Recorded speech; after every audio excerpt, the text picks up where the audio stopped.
Like a bunch of nothing. In your own like demiurgic prison. Yeah. No, so I don't know.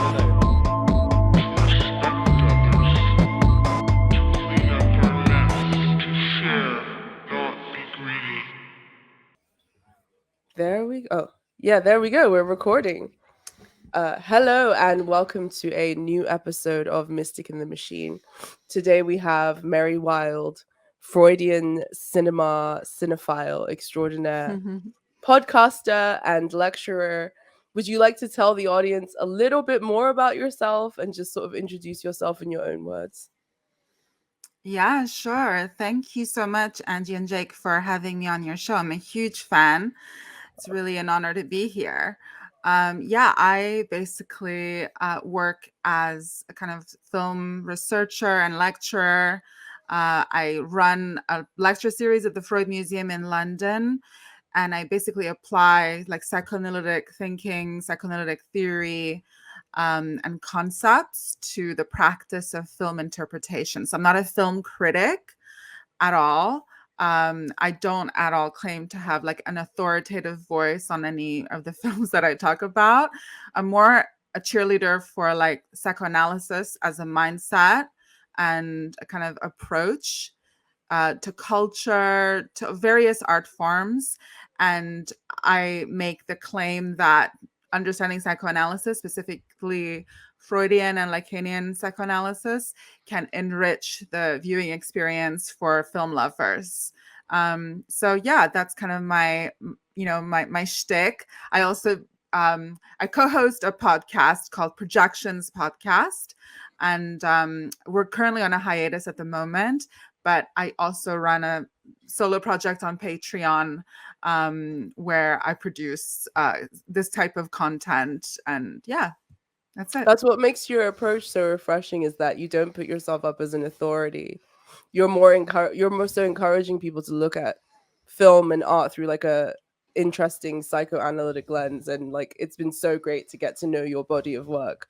And we also met at the Freud Museum. You did one of your lectures and I was invited, and it was great. I have the penis totem. Well, I tried to turn it into a choker, but it looks kind of weird. I don't know, like primal or whatever, and like I don't know, it's weird.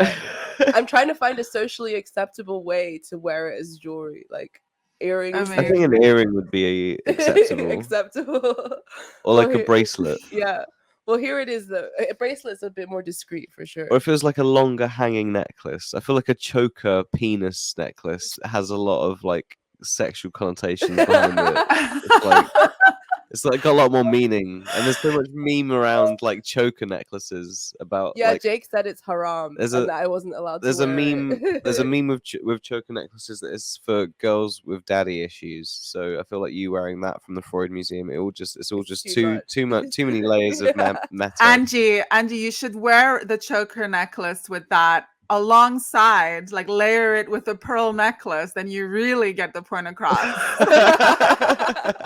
Oh my god, I'm gonna do it. I'm gonna smash the patriarchy one pearl penis necklace at a time.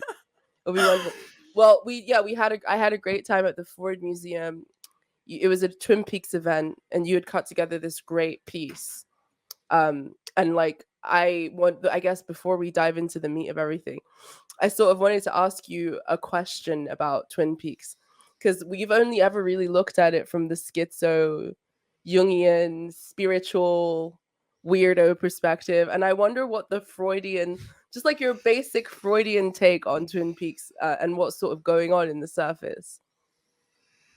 Oh my gosh. Well, at the heart of it, I think that it's a wonderful allegory for actually the mechanism of trauma, like actually experientially and ontologically how trauma operates.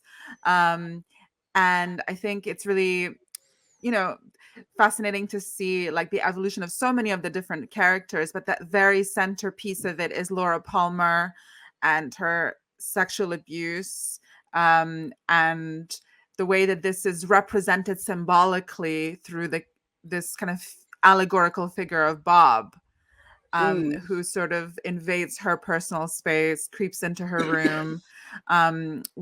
He is rightly shown to be kind of like an abstract entity. He's not an actual man exactly, something else, something that is almost like a kind of, I guess, higher representation of like her actual abuser.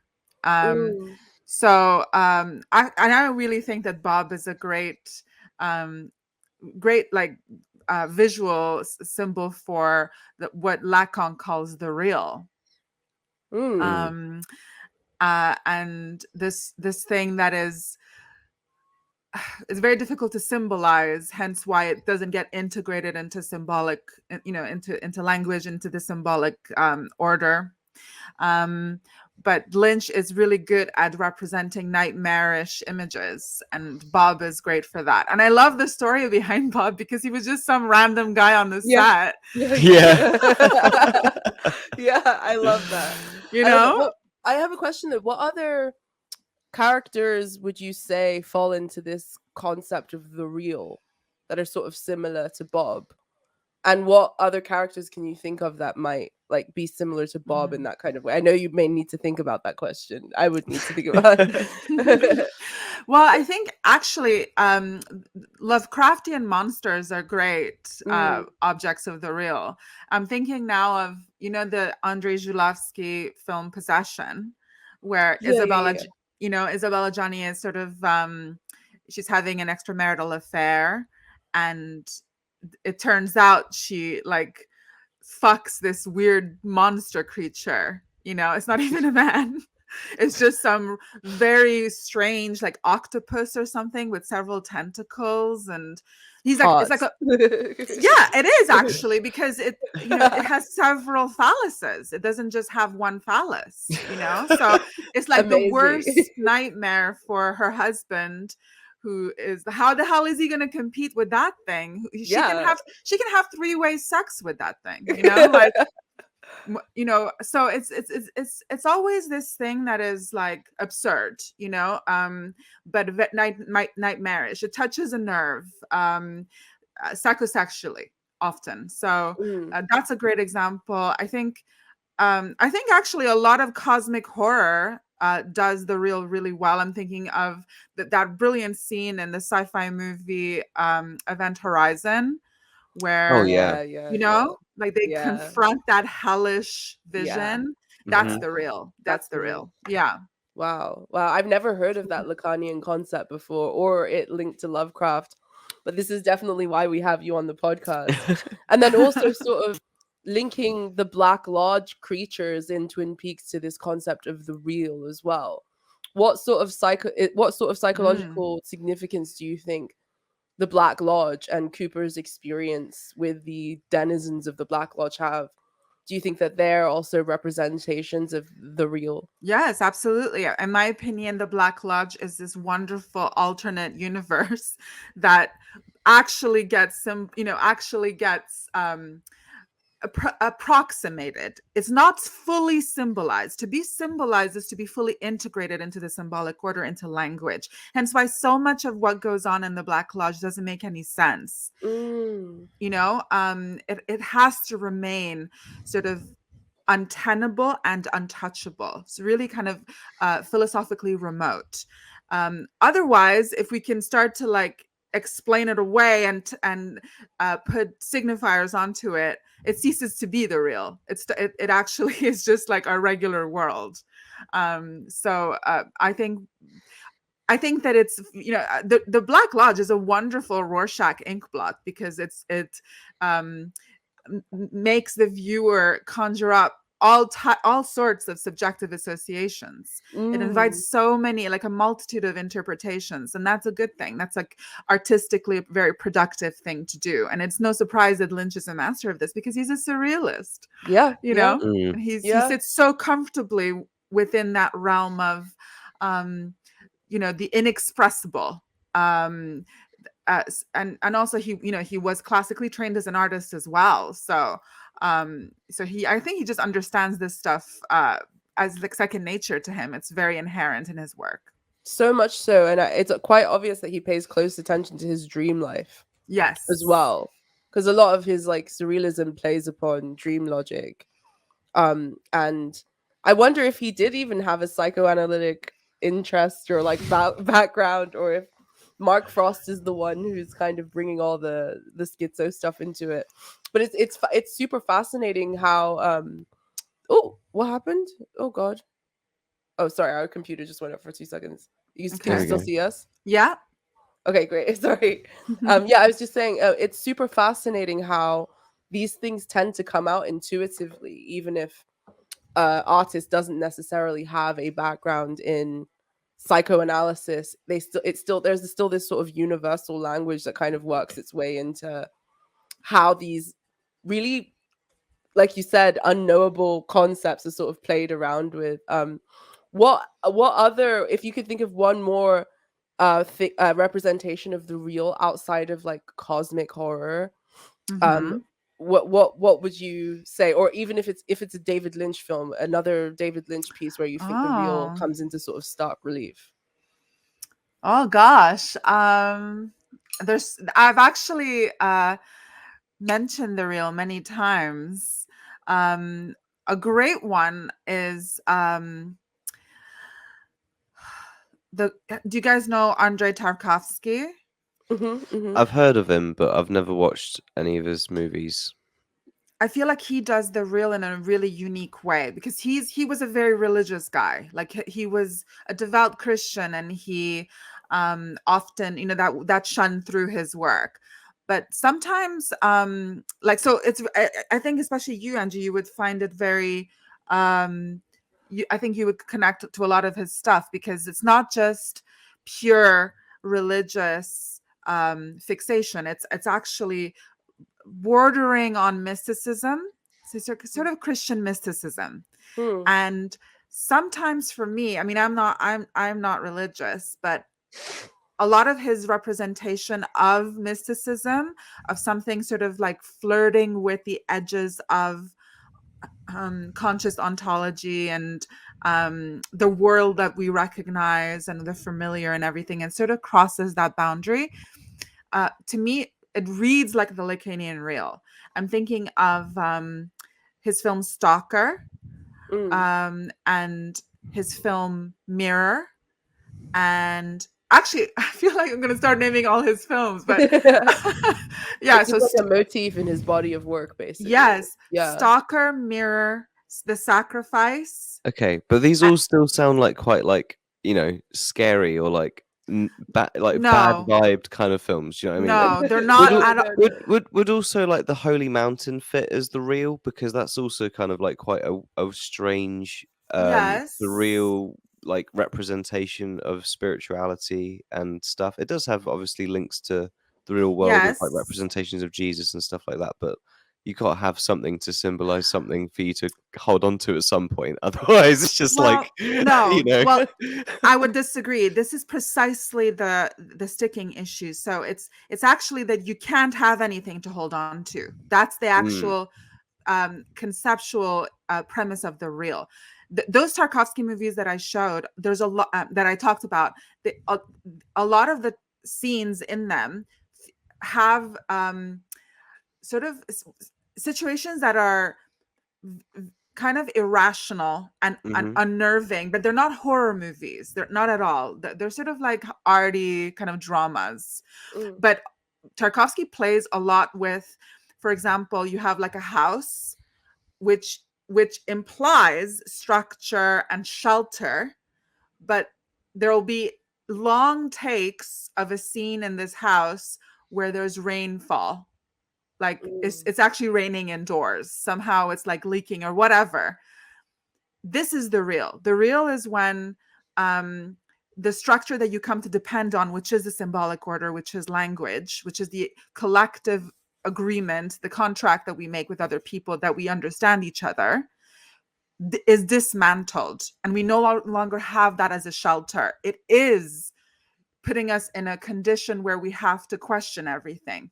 So actually, Lacan described the real really well as what happens to you after the earthquake, after you go and see your house is destroyed. everything you came to rely on, especially your home. The home is supposed to be your, where you let your guard down. That's like your shelter away from the bad world. And that's how you define yourself. That's where you find peace and hopefully like, just rest or whatever. When that's gone, it puts you in a condition of the real, because it's like now you have to re-question everything. You have not you actually have no ground to stand on. That's the real. It's like it's being faced completely with something that is approximating death in a way. It's the inexpressible. It's the feeling of inexpressible. Often this occurs after natural disasters, hurricanes, senseless accidents and things like that. So it's precisely when you have nothing to hold on to, I would say. Like a confrontation with like the absurd, which can, I guess, have an element of sublimeness to it as well as horror. So I think it's like a twofold thing. Yeah, where there's a sublime element of it, and then there's also the Lovecraftian horror element of this. But one more question about this that I had to ask you is, I feel like we're entering a time of the real culturally, or at least we're at least approaching a moment where things that were once thought, set in stone are being called into question. Where the rapid acceleration of technology is like doing all sorts of chaotic things to human nature. Questions that we never thought we would have to face are like constantly being shoved in front of us. Like, I mean, a couple of weeks ago, I know no one really cared, but the whole the UFO hearing happened. All of that crazy shit went down. There just seems to be we seem to be reaching a time where things are in flux in this really interesting way, and I feel like eventually we are going to have a confrontation with the real on a mass scale. And I wonder how you think art utilizing this concept can sort of prepare us and equip us for those moments of confrontation with like the absurd or the real. Yeah, that's a great question. I think art has a really important role to play in that showdown with the real, in the sense that it has to completely, really at an honest level, completely reject the conditioning that art should be politically correct, that art should be like on point with HR messaging and safe and predictable. It actually has to embrace its own transgressive nature, and art has to embrace its own transgressive potential. That is really the only answer for an honest, authentic confrontation with the real. It has to reflect the feelings of awe, which is in response to the sublime aspect of the real, but also the condition of horror. It just has to be able to adapt and move with that chaos. The answer is not to be all things to all people and send out a positive message with a bow on it, so we need like real artists, brave, actually, courageous artists on the front lines, following their instincts, getting their hands dirty, and being fearless as much as possible. That's the answer, I think. Oh yeah, definitely. Did you have a question that you wanted to add to that? Oh no, just from the last description of the real, it sounded like the Matrix could be the real. Like when Neo can't fight and doesn't understand that the laws are all made up, like of the world that he's just entered. That's just like, oh, I have nothing to bear hold of anymore. Exactly. I need to relearn like everything I know about living and existing in space. So that felt like it was the real. That is a good example of that kind of meme like being used in a way that yeah, definitely. Well, speaking of what you just said in terms of lack of creative integrity and fear of taking risks and also wanting to be all things to all people, we saw Barbie on Wednesday. Jake hasn't seen it yet, so we're not gonna do too much spoiler talk. I almost want to protect you from it. Well, I do almost want to don't like want you. see I it. don't I want don't you to know. see it. Maybe I'm giving it too much of too much time, because like I was gonna give it as like my serious attention as a film that garnered a lot of interest and seemed to have like broken all of the imagination of film analysts and marketeers and people that just don't understand how like Barbie and Oppenheimer have like become this sensation and this kind of thing. Mm. So I was very interested to see both of those films. I mean, I'm always interested to see a Chris Nolan film. I didn't see Tenet because it didn't really, the subject matter just didn't really, so it just looked like convoluted. It didn't really look like it was going to appeal to me. But when he made like the space one, Interstellar, loved that. That was great. Well, yeah, I mean, Jake's still yet to see Barbie. I almost want to protect you from it. Yeah, I don't know because why it's I like, thought she was a really great filmmaker, because I don't like any of the films she's made either, but that was just the reputation that she had. So I sort of lent it like, oh, she's a good filmmaker, so I'll like give it a time and I'll like watch the film. But then I looked at all the films she made and was like, oh, I you don't made like any of these films. you They're made terrible. you made the same mistake with Don't Look Up over like I last like year. The Big Short and a lot of other films Adam McKay's done. So like I didn't think I was going to waste my time. I told you it He was also gonna be did like an awful like he did live. Vice as well. Dude, Vice was great with frigging Christian Bale. And shit. I'm That was not great. a fan. I was never that much a fan of Adam McKay, but I knew that Don't Look Up was going to be sort of heavy-handed in its like messaging. In the same way, I kind of knew that Barbie was going to be heavy-handed in its messaging, and also kind of put that before the art part, which is one of the things that annoyed me about the movie. And I mean, it's obviously reached its demographic.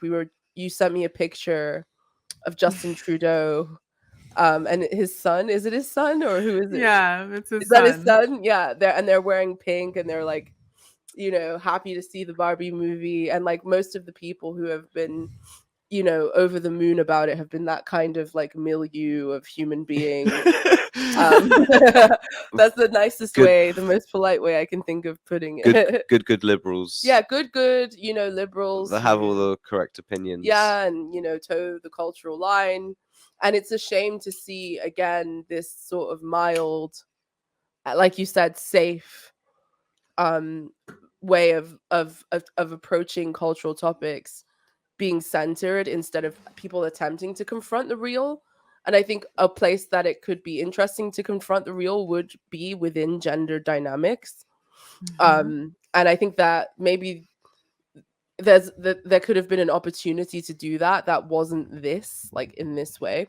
But one of the things that and we both talked about after we watched it together, and that we found kind of disturbing about the film, is the lack of feminine sexual subjectivity in it. And this seems to be becoming a trend in the media. And my question to you is, why do you think this is? Why is being either sexless or hypersexual the two most prominent female archetypes currently? Like, what's going on in the cultural psyche? There doesn't seem to be an in between. You're either hypersexual, or you're this kind of femcel girl boss asexual woman, which is kind of what was pushed to the forefront in the Barbie film. Yeah. I mean, at the end of the day, for starters, Greta Gerwig, she worked very closely with the Mattel company to make this movie. So the Mattel company has given this a seal of approval, the Mattel seal of approval. So at the end of the day, it's really worth remembering. I mean, I know that you know this, Angie, but for all the people who are like rushing to rally around Barbie as if it's like a good film, they have to remember that it's a 2-hour Mattel commercial. Yeah. That's what they're actually upholding. Yeah. My belief is that there is an Emperor's New Clothes phenomenon around Greta Gerwig. There's some kind of actually a conspiracy among film critics and studios. They're all pretending that Greta Gerwig is a good director. Yeah. She is not. She is No. objectively not a good director. She is No. someone who, from the outset, had said that she wanted to make it big as a studio director. So she has commercial interests. She's very good at marketing. She's very good at figuring out what the buzzwords are in the culture, Yeah. the kind of cursed fixations are in the culture, and actually capitalize on those things. Yeah. And really, really try and like push culture wars for profit. That's what Yeah. she's good at. Yeah. She's Yeah, always, that's always been her thing. I know that she came up in the mumblecore stuff back in the day. But as now a director, ever since she made Lady Bird, that was her first film, and then Little Women, she is playing on this idea of femininity and gender differences, and now with Barbie, in a way that is I think very devoid of authenticity, and it's just following the logic of culture wars. She wants her object. This is my belief. It's just my opinion. But I believe that she is very cynically playing a game in the culture wars to construct an image of herself as a heroine of the culture wars. That, you know, if people are looking for an empowered, strong woman, she's their girl. Yeah. And so my problem with Barbie is that, I mean, I actually went into it, even though I've always disliked her as a director. I hated Lady Bird. I thought it was so cringy and annoying. Little Women I have not seen, to be fair, but someone whose opinion I deeply trust said that they were absolutely like incensed by how bad it was. It is really bad. And I'm somebody who loves a period drama. Right. Like, okay. I do. I friggin' love a period drama. Like, that's like my one femcel like habit, is that I will sit down with like a box of chocolates and like watch period dramas. So I was like, you know, I'll watch the cheesiest ones. I'll watch Pride and Prejudice, like the BBC one, like 10 times over. Like, I don't give a shit. So I was like the prime audience for that film, but it was just so fucking awful. And the dialogue was so contrived to seem more modern and like hip. It was quite clear that it was written for a Zoomer audience. And I felt like I was being marketed to. Yes, exactly. It was really, like, even Barbie, it seemed really contrived, like the Lizzo song at the beginning. If we're still allowed to mention her name, because I remember it was the day we saw it was the day the Lizzo news broke, and the song came on, and then like everyone in the theater was just kind of awkward. And, like, oh my god, it was really funny. Yeah, exactly. But I get what you mean. Totally contrived and so contrived. As she's very calculated. She's interested in making money. I don't believe there's any doubt about like her objective. She's not I don't believe she's an artist. She's like a Mattel executive, but in Hollywood making movies. That's her business. And now she's written the script for Snow White, this woke Snow White. Oh god. Where they've not allowed the 7 dwarves to be dwarves, like they're because that's offensive. And Snow White is not allowed to have a romance with anybody. She has to be apparently a leader.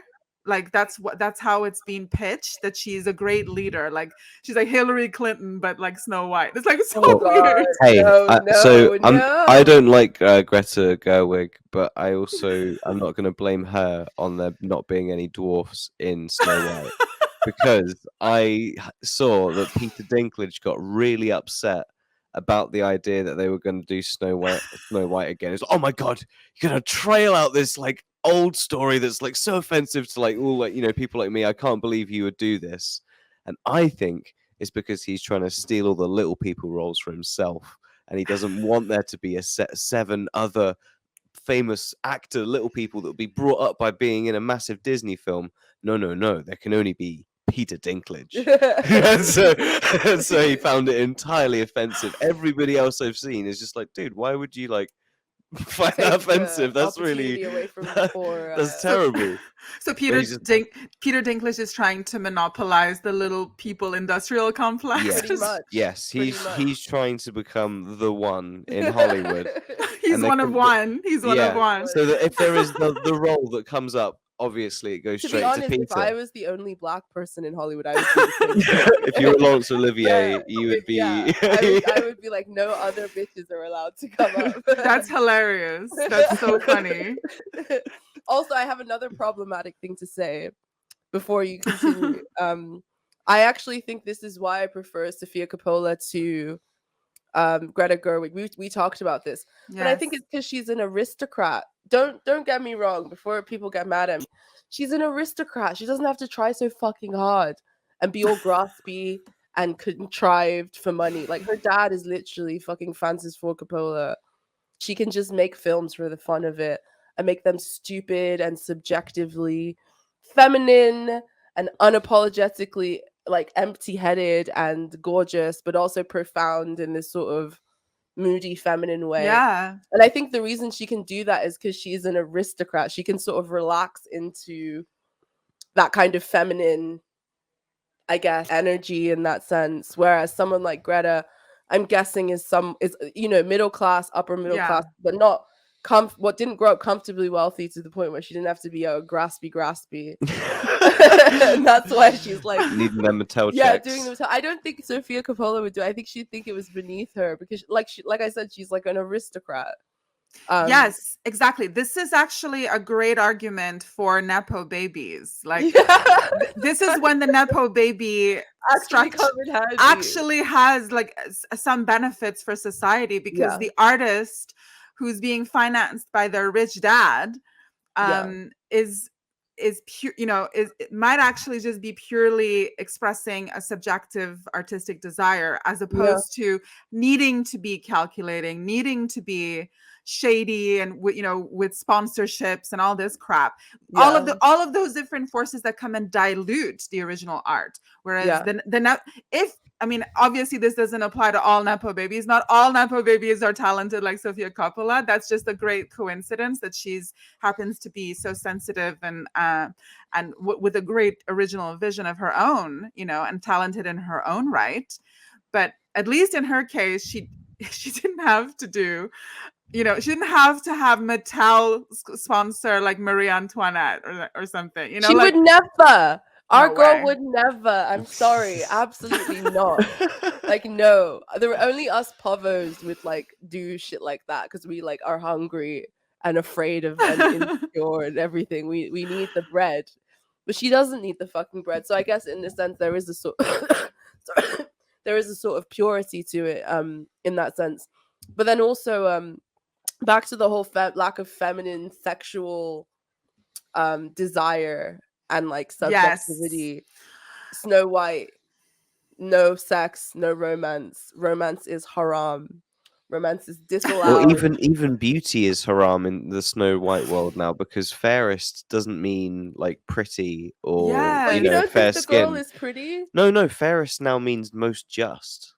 Is that what they said? Yeah, that's what they said in an interview on a clip that's been doing the rounds. So they're doing an Orwellian and like changing the definition of fairness. Well, it's just a different. It's like one of those things, isn't it? Fairest does, I guess, technically mean that, but we all know that isn't what it was about, or like what the story was, and jealousy and like all of that kind of thing. I think is it's a central theme of it, like, right? The biggest sort of princess heroines are Snow White and Cinderella, and both of them win against evil through feminine virtues like kindness and humility. The fact that when Cinderella has no one and her bitch stepmother who's jealous and her bitch stepsisters are like, she could have easily turned into a really resentful, corrupt human being, but she makes friends with the fucking birds and like sings to herself and is just like a sweet person. And because of that, good things happen to her. And she's like, she overcomes evil through her own kindness and the connections she's been able to make with others and to this higher spiritual realm even through her kindness, which is a beautiful story. And it's a feminine hero's journey. But now it seems as if they're saying, no, that's bad. She has to be swashbuckling. She has to have a fucking sword, and like she has to act like a more masculine figure in order to be taken seriously. And also, she can't fall in love at the end. I mean, the prince in Snow White is in the fucking story for all of 2 seconds, and all he does is kiss her. She's the hero of the story because she, again, her kindness, her grace, the fact she befriends these dwarves, everything. She takes care of them.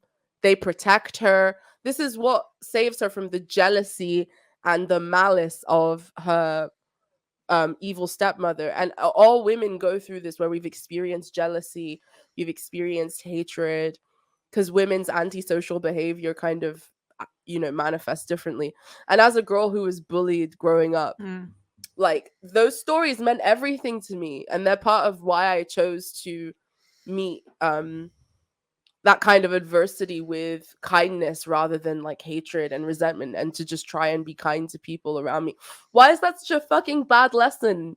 Absolutely. I think that I echo everything you're saying, and I agree with you. I think in this kind of weird, like warped world of neoliberal feminism, I'm gonna predict right now that this new Snow White will humanize the evil nature of the stepmother, and actually side somehow, like actually somehow, actually condone her cruelty. Because that is what neoliberalism does, like they're probably going to flip it so that the evil queen, and also the evil stepmother in Cinderella, that these will be women who will have like a kind of a PR, a sort of makeover, where they are shown to be bad girl, bad bitches and girl boss, girl bosses who are just misunderstood. Yeah. The term ugly sister is actually offensive. Just winning in a different way. I mean, actually, gatekeeping and gaslighting. I mean, that is. I know exactly how this is going to go down. And my God. and the gentleness of Snow White and Cinderella, the kind of very delicate beauty of these characters who, despite all adversity, still manage to have like a pure heart, just like how Lars von Trier describes a golden heart in his Golden Heart trilogy of Breaking the Waves, Dogville, and I forget what the third one was, but it might be The Idiots. But these are people who, despite all adversity, despite the terrible things that happen to them in their lives, and they're women, Oh no, sorry. The Golden Heart trilogy is Breaking the Waves, Dancer in the Dark, with Bjork, and Dogville. Yeah. Centering on women who have a golden heart, who are pure-hearted, who have the capacity for warmth and kindness, and who are deeply sensitive. Again, as you rightly said, essential feminine qualities. Despite nightmarish scenarios of bullying and exploitation and the worst trauma that you can imagine, they come out on the other side with that pure golden heart intact. Exactly. And that's what being a princess is really about. Yes. It's like this is the whole point. Like that is what being a princess is really about. People have changed it into being about beauty, or meeting the beauty standard, or having lots of money, or being regal. No, it's about your heart. Cinderella was always a fucking princess, even when she was in the fucking basement sweeping up after those 2 old hags or whatever. She was always a princess because of her heart. They haven't done Cinderella yet, have they?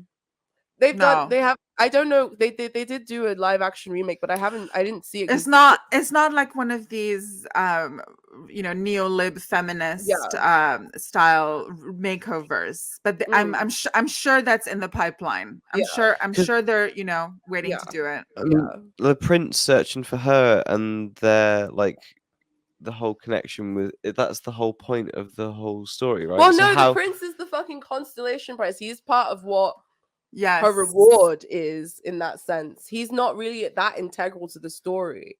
Her overcoming evil and malice is. But it would still be her like doing all that to like in the hopes of Prince Charming, She right? doesn't do it in the Well, hopes of Prince no. Charming ever, even in the story. She just wants to go to the fucking party and have a good time because she's been trapped in a fucking basement. Okay. She's not like, oh, I'm gonna marry the prince. Like, no, Exactly. he She's pursues her. she's not social climbing. What she No. is, she's simply arriving represented externally for her internal beauty. So it's like the fairy godmother somehow through her magic mirrors the beauty that she has on the inside on the outside. That's why she comes in with this beautiful gown and these gorgeous shoes and everything. The trick, like Angie said, she's just there because she wants to be included in the party. She wants to be among the joyful atmosphere of the party. But I think the prince is really just a kind of accessory and signifier of recognition that with all of his abundance and privilege, he can see that some people are just trying to use him, and he's a rich guy and people just want to social climb. But somehow he actually sees that this girl Cinderella is authentic. There's something really nice about her, really sweet. And he's just a vehicle for recognition. Yeah. The real power is within the realm of is her. She's a literal hero, but in a feminine sense. I don't know why people keep saying it's not feminist. So this is a real Barbie and Ken story. Well, it could have been. That's why I'm so disappointed in this fucking Barbie movie, because it just shat on all the feminine grace and quality. And of all things, Barbie. I mean, Barbie is so feminine, but Barbie is hyper feminine.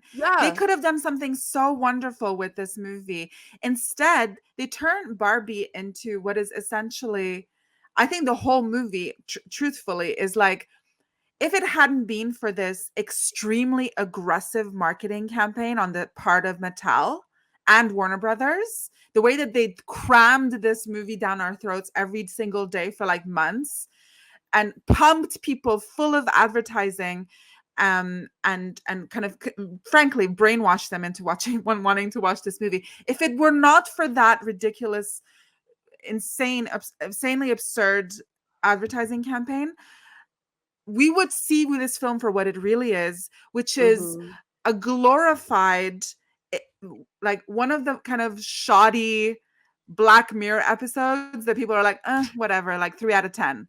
Like overdrawn, one of the more boring, kind of forgettable Black Mirror episodes. Yeah, that's all it is. It's just being completely like elevated into some kind of like ironic masterpiece, and it is not. No, it's completely stripped the potential of Barbie from her. Like, this is something that I came down on as like perfect kind of like center point of my problem with Barbie, is that Greta Gerwig depicts what seemingly like some kind of matriarchal ideal society in Barbie land, where all of these Barbies essentially are living like feminine, or I should say feminist lives, where they all have high-powered jobs. So they spend their days doing like meaningful, important, high-flying careers. But it completely takes for granted the way that actual Barbie dolls get played with by actual little girls. In the sense that the whole thing about Barbie is why she was a revolutionary doll is it's also, I think, cleverly shown inside the movie, where it kind of borrows this Kubrickian analogy of the Barbie appearing out of nowhere like a monolith. Before her, the little girls were playing with baby dolls. Their fixations were on childlike things, baby things, whatever, like immature, infantile things. The Barbie appears like a black monolith and completely overwhelms their consciousness and opens their eyes to womanly interests. The Barbie itself is designed differently to a baby doll. It looks like a woman. Her shape is like a woman. She's gone through puberty. She has a boyfriend. She wears sexy dresses. She wears high heels. She has cool stuff. She has cool stuff. She lives in a house. Like, she's a grown up, you know? And the way that little girls played with Barbie dolls was that they projected their own fantasies of what women do. A lot of the time, I can't speak for all little girls, but when I had Barbies, a lot of the time they were naked, and you know, they were scissoring other Barbies, or they were in bed with Ken under the covers. And I don't really know even what I thought any of that stuff meant. I had never seen anything like that before. I was growing up in a time where there was no internet porn. So I just did things with the Barbies that were very instinctual to me, you know, even though I didn't fully understand. The fact that Greta Gerwig makes a movie called Barbie about the Barbie doll, and her Barbie is completely devoid of any curiosity to do with sexuality, is I think quite anti-woman. My belief is that it's very anti-woman. It's an erasure of what Lacan called feminine jouissance. The potential for female enjoyment. Now, why do I say this?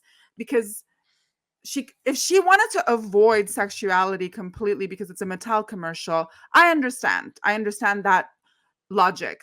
But my problem is that she gives Ken desire. Ken is interested in sleeping with Barbie at night, you know, in the dream house. He asks to sleep over with her. He doesn't quite know what they could do. It's like played for laughs, but he shows sexual desire. She does not. This lack of symmetry, the fact that he's given a platform for expressing sexual curiosity in the same scene where she swerves him and has no interest, and it's played in such a way, it's sort of coded as Barbie rejects sex, ergo she is virtuous. She's a good moral person for avoiding a sexual encounter. This is sick. To me, it's disgusting. It's like, I don't mind. Yeah. It's puritanical. It's anti-woman. It's very anti-woman. And I think that for that reason alone, Greta Gerwig she's telling us which team she really plays for. The team that she plays for is the phallocentric order, which is, I think, a much more interesting way of describing what people like to say the patriarchy. The phallocentric order is a society that is organized around the desire of the man. It's completely obsessed with what the man wants. And in, you know, Greta's action erasing Barbie's sexual curiosity while, you know, sustaining Ken's, is telling us that even in her matriarchal utopia of Barbie land, women are not allowed to have pleasure or sexual curiosity or any type of erotic enjoyment. They just have to be like the top of their careers. That's it. So Greta Gerwig is telling us, even though she's being lauded as this great feminist filmmaker, I don't buy it. She is just another shill for the phallocentric order. She doesn't care about women's desires. Nope. The fact that Weird Barbie is some shunned, ostracized weirdo, you know, who does the splits all the time. That's coded as, you know, doing the splits. I feel like that's quite queer coded. You know, we get told she's weird because people play too rough with her. What does that mean? You know, like, and she's doing the splits. I feel like that's, you know, maybe she was scissoring. Like, what happened to her? We don't really know her backstory, and she actually is the only one also who expresses any sexual interest. She talks about like Ken's smooth part down there or something like that. Like, it's just incredible to me how blatantly and glaringly anti-woman this film is. I also heard that the Barbie's feet are like quite a feature of the plot, or like, you know, the story and stuff, and so that's obviously going to give a lot of good Margot Robbie feet shots. So I'm sure there are lots of men like Mr. Tarantino that very much appreciated Barbie, but then it's again Greta playing to the phallocentric view, isn't it, as you say? Because I don't imagine there's lots of ladies that like lady feet, or maybe there are, maybe like, you know, I don't know anything anymore in culture, especially. So like, maybe there are lots of ladies that really like lady feet. Well, I don't know. I feel like the film also kind of like, even though it robs women of their sexuality, number one, but it also makes women defined by their resentment towards men, which is something you don't see in these more classical feminine tales. The heroine is herself in her own right. The prince, she's not defined by the prince. The prince, again, is like the reward at the end. He's somebody who's like acknowledging how far she's come on her own journey. And in this film, the women are sort of defined by their resentment towards the opposite gender, which is something you see more and more and more with a lot of these so-called feminist heroines. We're not just seeing free women in their own right, which I think is far more. I even think Frances Ha, even though she didn't direct it, she just sort of starred in it. I think Frances Ha is ironically more feminine feminist, quote unquote, than Barbie is, because Frances Ha shows a young 20-something who's like a fuck up, but she has all these like redeeming qualities, and she's just trying her hardest to kind of make it in New York City. And it's very sort of Woody Allen-esque, and the character's sort of given a lot of grace and space to be herself, to fail. And because of her redeeming qualities, we relate to her, we watch her. I feel like that's a lot more compelling than watching women who are just like resentful about men, and that's like the whole thing that defines them. What do you think is going on there? Why do you think that's why those are the sorts of stories that are being put forward now? I think it's because female sexuality is taboo. Mm. And that therein lies the real object of interest in psychoanalysis, to actually give a platform for the expression of desire irrespective of gender. The fact that psychoanalysis trying to normalize something like that is actually very provocative. It's very threatening for people like Greta Gerwig. I almost said Greta Thunberg. They both have the same kind of energy, to be honest. They really do. Yeah, they really do. Plants. Yeah, they're both plants. I mean, it's just. Let's consider one of the aspects of the film that I think really supports this argument is that Barbie and Ken somehow leave this kind of like separate parallel universe of Barbie land, right? And go off into the real world. Why? Because Barbie is showing signs of, I don't know, like irregularities. She starts having thoughts of death. She starts her feet go flat. She has celluloid on her legs. Celluloid. Oh my god, look at I'm such a cinephile. I just said celluloids. That's a great slip. Cellulite. I've always got movies on the brain. She's got cellulite on her legs.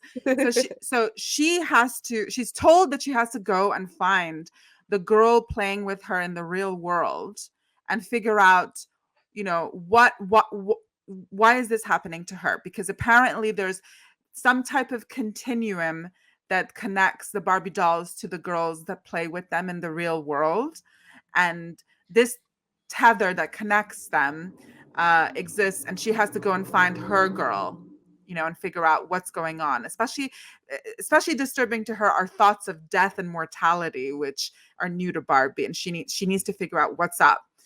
Now, again, so interesting that we know there's a connection with a girl in the real world playing with Barbie in Barbie Land, but somehow there's no libido getting transferred in this tether. There's no erotic curiosity.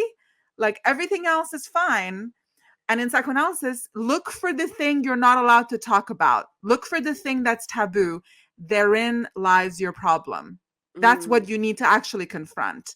And it's, as is always the way, sexuality is taboo, especially female sexuality. So she goes and finds her girl, but Ken comes along as well. Interestingly, he has to sneak in her car to go. because she wants to go alone because she's an independent woman who needs no man, and Ken has to literally like sneak into the car to come along for the ride. Again, very virtuous of Barbie to demonstrate and perform her lack of need for Ken, forget about her own pleasure, forget about what Ken can do for her. Like, it's not explored. Anyway, interestingly, somehow in this real world, it's also reductive and simplistic. Ken figures out that in the real world, men rule the world. It's a patriarchy. It's so idiotic the way that this whole sequence is executed, but it's all cobbled together in some way where, long story short, he takes back his knowledge of the patriarchy and brings it to Barbie Land and transforms Barbie Land into his kingdom, and takes over Barbie's dream house and calls it the Mojo Dojo Casa House. This remodeling, I mean, sounds like something you would do. It sounds like something you would do. Like, if I had my dream house, you think I'm your Ken? No, absolutely not. Don't even. Absolutely not. God forbid. Absolutely not. That just follows you around. No. But you do have like those kind of boyish tendencies where you would take over my dream house and call it your Mojo Dojo house and like do karate in there. Well, what's funny is Casa House is just house. Casa is house in Spanish. So it's like it's redundant. It's redundant, but isn't it interesting that it should be redundant? Because Ken is redundant in this Barbie's eyes. Ken is redundant. And she has no respect for him either. No, she doesn't. None of the men are like respectable at all. And Ryan Gosling is purposefully made to look like the dumbest cuck on the planet. And it's just like so terrible. And like, it's like, if you have any respect for men in general, like if you're trying to showcase a specific kind of antisocial man, that's okay. But all the men in the film were like weird, ineffectual fops. And it's like, is this the gaze, the contemptuous gaze that these sorts of feminists look at men through? Okay, so because like that's like let's concerning if it is like and also Michael Cera, who plays the Alan doll. He's he's like beyond cucked. He's like lobotomized. I don't know what's wrong with him. I couldn't believe Alan doll? Yeah. I never knew there was an Alan. Ken had a friend called Alan. Okay. And Michael Cera I have to say, Michael Cera's performance is quite funny. But the role of this doll, this Alan, who's basically just like following the Barbies and just doing whatever they say, he has no autonomy. He's like a eunuch or something. I mean, I know they're all eunuchs, but he really is like spiritually I was like why would castrated. He take that role? It was so undignified. I also was thinking, why would Ryan Gosling take the role? That it's just so undignified. Like, and the point is that it gets his ESG score up in the Hollywood guilds of decision makers. If you don't have a high enough ESG score, you'll be replaced by AI. For every based Blade Runner 2049, you have to do a Barbie to like level it out. To level it out. You know what I mean? But it's just the Illuminati humiliation. But wait, let's compare Barbie to her peers, though, right? As a film based upon a child's toy, right? So the sexual dynamics in Barbie, not happy. You ladies, I haven't seen the film, so I can't really. I'm getting a sense of it, and it doesn't sound great. But I also do want to see it to form my own opinion. But you ladies are obviously not a fan. All right. Other successful big $1 billion making toy kids film, Transformers. Do we think that the sexual dynamics in Transformers are also a good thing, or a? Well, I guess the reason, the reason why that's not as novel to talk about is that boys' fantasy, boys' franchises. This is something we see a lot of already, and to see Barbie, this like very feminine thing, get its own movie, and that you didn't get your Megan Fox. Yeah, basically. But you got your Megan Fox because Ryan Gosling said but they made him unattractive. I'm like really attracted to Drive was like one of my sexual awakenings. Like He was so What? fucking And him hot just in that being like a movie. himbo and just like No, that's it not wasn't. cool. It wasn't just a himbo. He was literally the most cucked, like castrated figure ever. He was entirely defined by Barbie. He just sort of like had no personality of his own. It was just like really undignified. So there's a lot more sexy sexual vibes in Well, that's the thing. In Transformers. Transformers, the male protagonist is not robbed of his sexual desire or subjectivity. In fact, we're in his horny teenage brain Yeah. every single Exactly. time he looks at Megan Fox. Yeah. But in Barbie, there's this distinct sexlessness. And it's like, no, don't bother with boys. Don't bother having any sort of desire for romance or whatever. Focus on being a girl boss and then on do you like think the that- approval of other women specifically. Do you think I this would is hate part to of, live in that Barbie utopia because you know that it's like the CIA up in there and that those women are watching each other through the curtains and there's all kinds of horrible machinations going on. Like Well- that's what it is. It's like be a girl boss and seek the approval of other women, basically. Does that feel like it's kind of in line with the sort of cultural narrative and what they're sort of trying to pump it to younger minds via Barbie? Yes, Yeah. I think so. I Yeah. think so. And also, just like again, the asymmetry is worth pointing out here. That when Ken remodels the dream house, Barbie's dream house, right? He remodels it into the Mojo Dojo Casa house. Mojo is the operative word here. His mojo cuts through. Mhm. Oh You know, wow! the the erotic impulse animating his subjectivity, driving his narrative forward, while Barbie remains the figment of someone else's dream. You know, it's so warped to me. This Like, is as why we have you on the podcast. When you drop that hot Freudian take on us like that, definitely. Wow. I didn't notice that. Yeah, like mojo is so essential to subjectivity, you know, and at least it's all played for laughs, of course. It's all coded in a way that is inviting the audience to laugh at Ken and oh, look at him, he's so stupid. Look at the things that he likes. It's so dumb. But that's besides the point.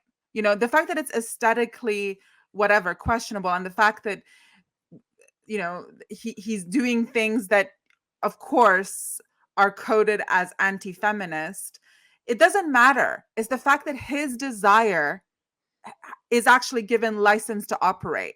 We know what he wants. Whereas and let's remember how she reacts to the realization that her house has been essentially hijacked by his mojo.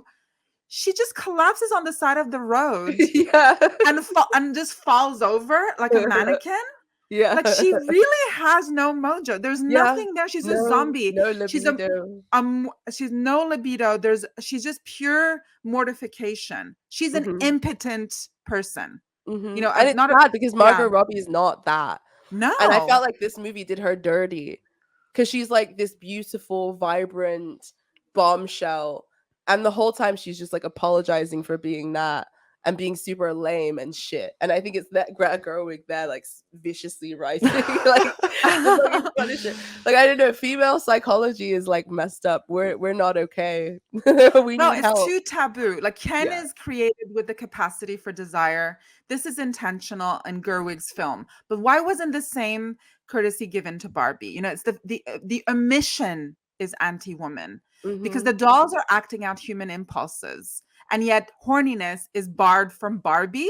Yeah, this is not true to life. You know, it just makes her very alienated, and you know, it's all there to like virtue signal that she's a pure moral woman because she doesn't care about her own enjoyment.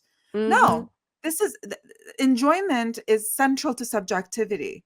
The fact that she's not given a license to enjoy, and you know, I mean, they're toys at the end of the day. Like, it's perfectly all right to use them in ways that are just accessories for the impulses of human beings. Exactly. Greta is telling us that the original girl playing with the Barbie has no sexual curiosity. I mean, this is so dystopian and insane. Yeah. You know, if it was a little boy, it would be the opposite. Like, for sure. There'd be all kinds of shenanigans going on. which is like annoying. Like even like the whole horny teenage boy movie genre, super bad. What else fits in? American Yeah, I was gonna say Pie. American Pie and all those ones. Yeah, like Or there's a even lot. that goes back to like, Police Academy in the 80s. It's sort of like there was Yeah, always sort of different like, of those kinds of films, I guess. yeah, definitely, The teenage definitely, boy films. definitely. Well, moving away from Barbie, sex and eros and romance in general seems to have become haram in art. It's just like not popping off at the moment. There seems to be like a distinct lack of eros. And it seems as if the online realm is like hypersexual, and like the sort of realm of emerging technologies is hypersexual. But when you're looking at like TV shows and what's on streaming platforms, new movies, sex is like, and eros, romance in general, just like, two people, usually heterosexual dynamic. Because there's a lot of eros I see in a lot of LGBT stuff.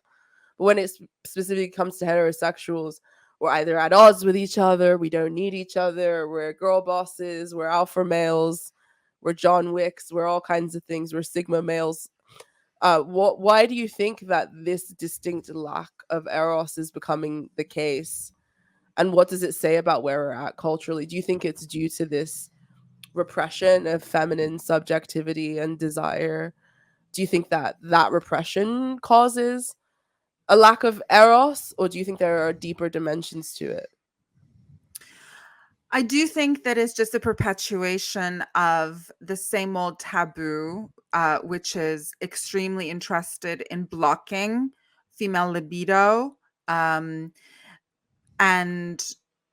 there's a specific reason for that, because at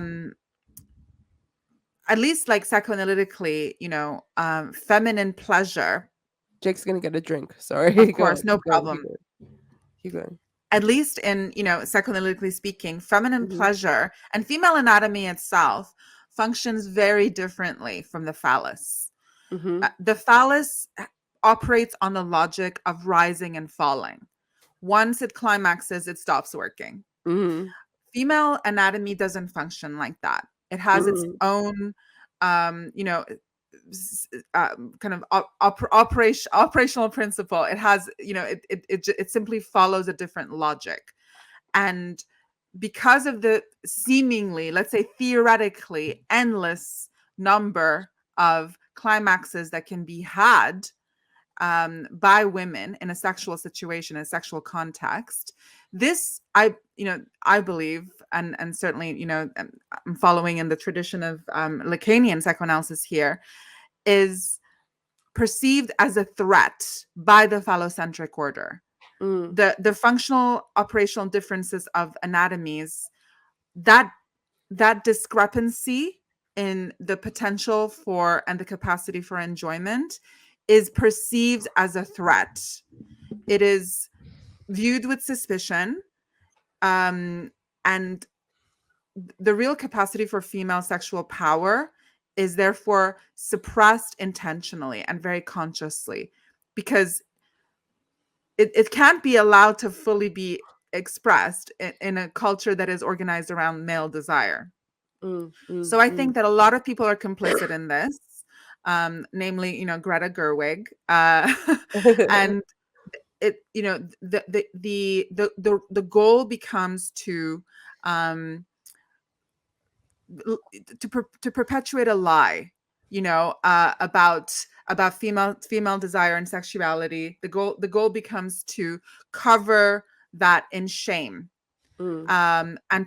and maintain, really maintain the taboo around it. It has Mm. to be seen as being continually a threat. Mm. Now, in online situations, it's interesting because it's sort of like it does create this paradox, because especially like in online pornography, um, I mean, I think pornography has definitely gone on it's really evolved from the days when it was just men making porn films. And so it was very organized around, again, male desire. And in those contexts, more often so than not, women were purely objectified for the sake of male desire.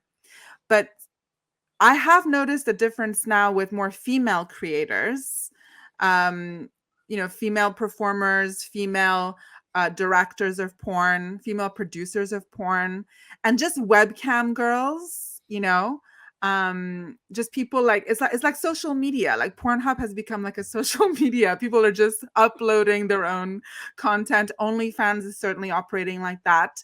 And this taboo of female desire and pleasure is really slipping in. It's really slipping in. I mean, I'm not saying that it's perfect, but we are getting some kind of, it's like registering in mainstream culture because it gets picked up and talked about.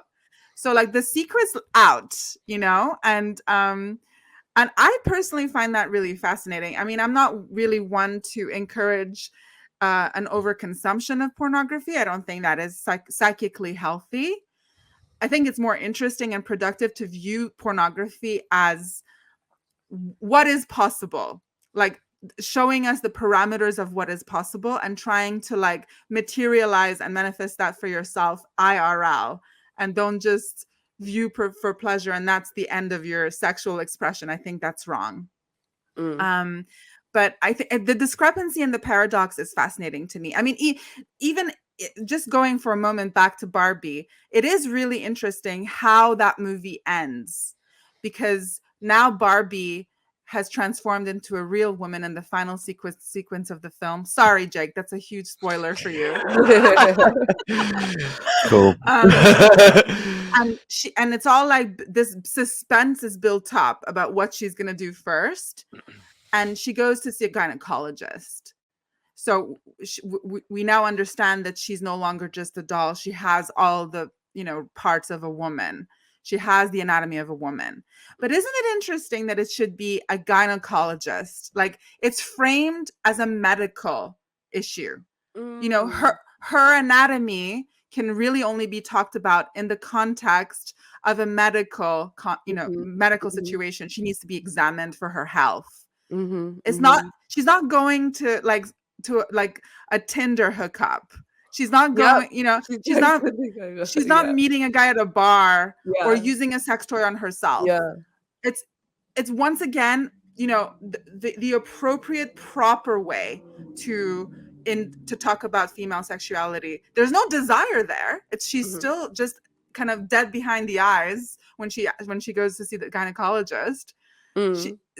She's still not presenting libido. So so actually, like, I think in today's culture, there is this kind of great chasm of propriety in the mainstream, upholding the phallocentric order and upholding these shameful attitudes towards female sexuality, which sits very closely alongside in the culture with this surplus and overabundance of sexuality in porn that's so accessible. Anyone can just go and see anyone do anything. And this extreme void sitting right beside extreme abundance and surplus, unregulated, I think it creates a really schizophrenic condition in people. Yeah, definitely. Definitely.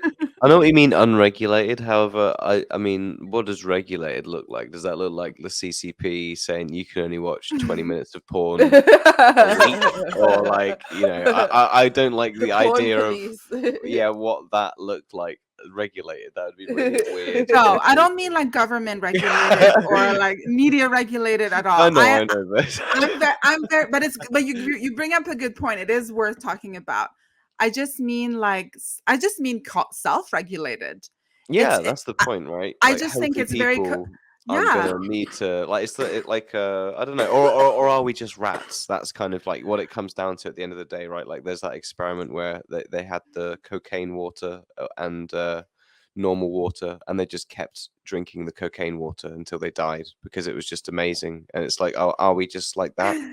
Are we just do we just keep hitting the button for more treats, or do we eventually go like, okay, I'm full of treats, and like, what do I want to do with my life? Like, it really does come down to like an essential kind of belief, self-control, I think. Well, not an essential belief in what you think like human beings are like typically.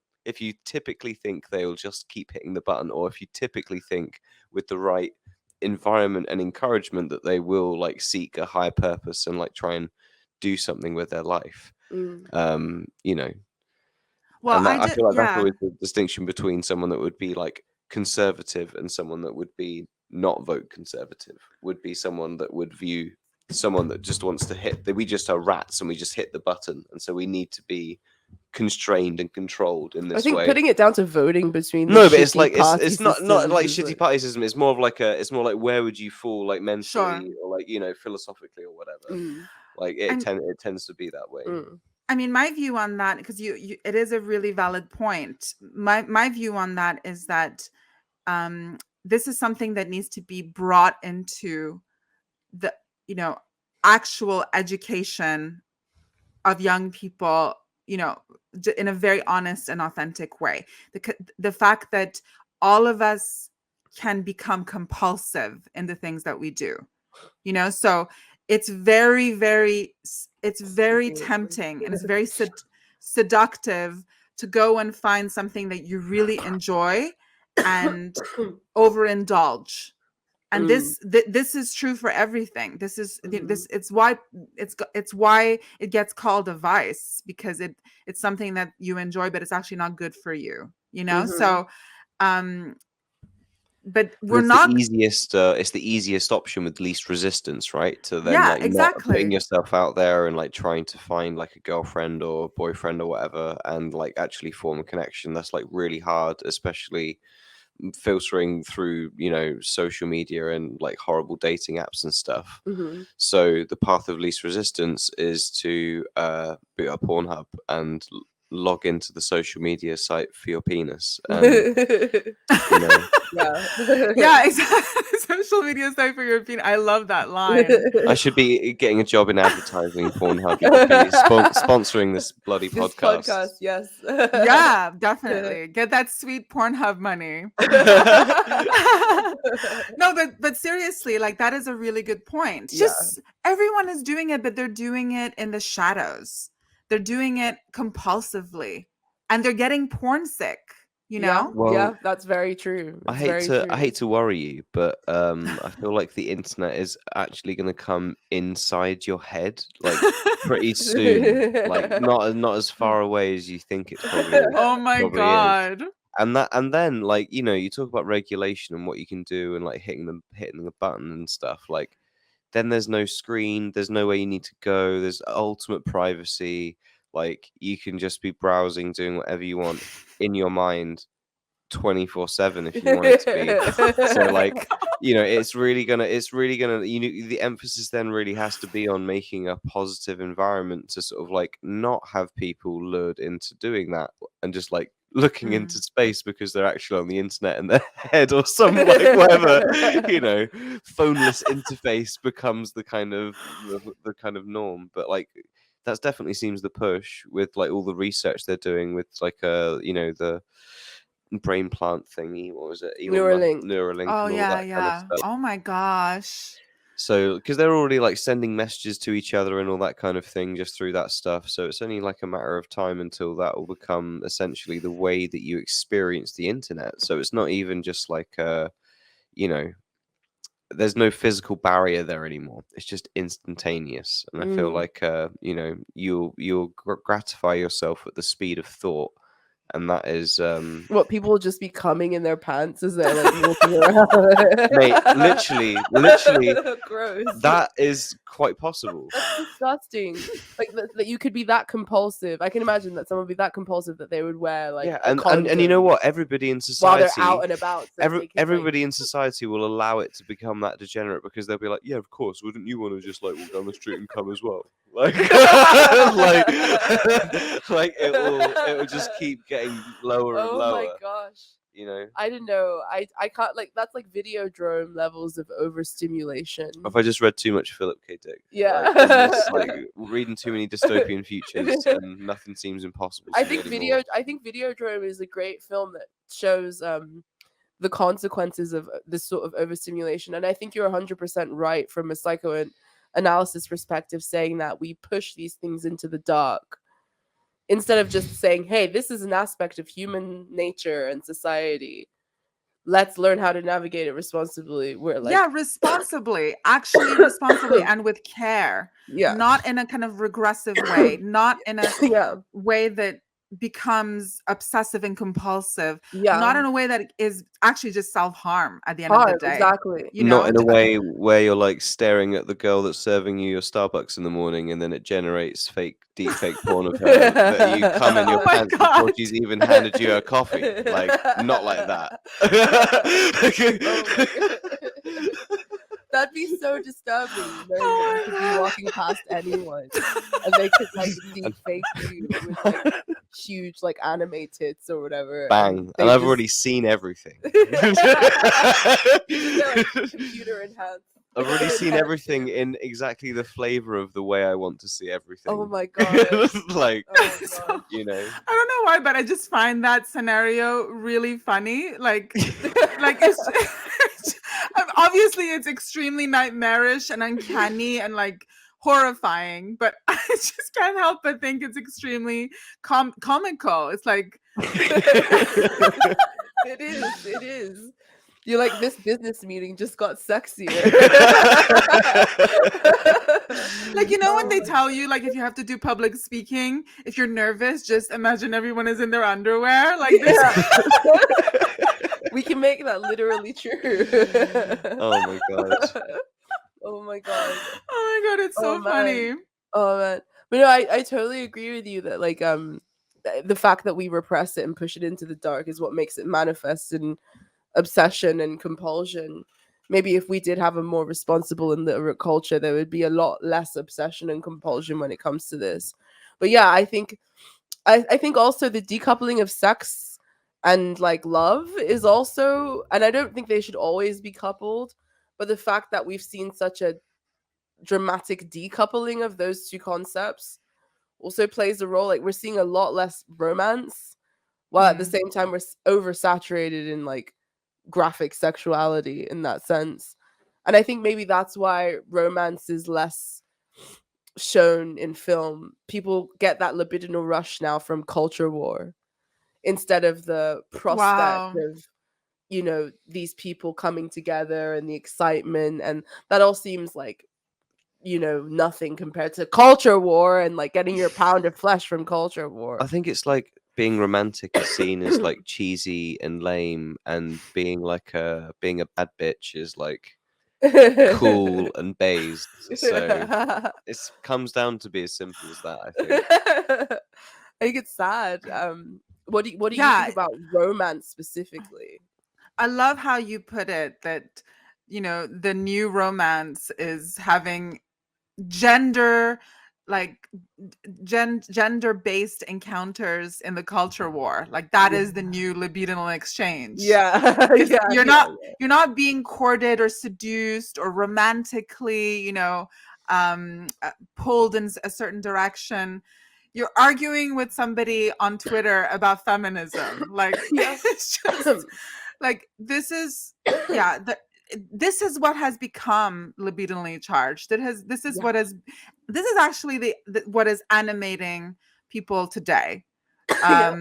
Where, you know, performing a sort of gender conflict, and then really proselytizing and just kind of like announcing to the people on your side how virtuous you've been, and then they elevate you and they flood you with online affection, and that gets absorbed as some kind of climax and a rush. That's the dopamine hit. That's the and how sad, because this is all just a narcissistic event. Massively. It's literally just you know, you're no longer getting genitally simulated.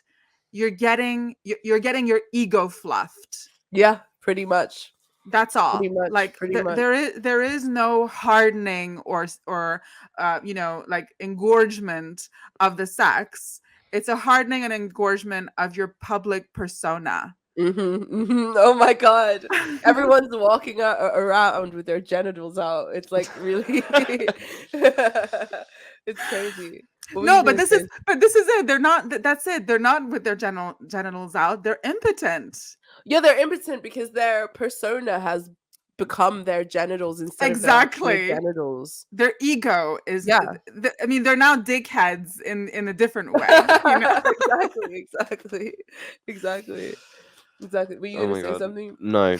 Oh, yeah. It's crazy to me, but that is really what's going on, and it is somewhat sexually charged. Like, I think Andrew Tate. I think a lot of the women who complain about him would like want to fuck him, and I think vice versa. He wants to fuck like the liberal feminists. Yeah. Like I think that they're all like really horny for each other. I think That's really what the beef's all down that's to. literally what it boils down to. And men and women have like lost ways to communicate. So this is how we do it. And it's kind of hot in a Just way. fighting There's like on podcasts. yeah, fighting on podcasts. There's a lot of frisson, like sexual frisson, but it's like so frustrated and trying like, to say the most heinous thing possible to go viral. pretty much. Like I think like Pearl, that girl that everyone's mad about, it's just a mating call.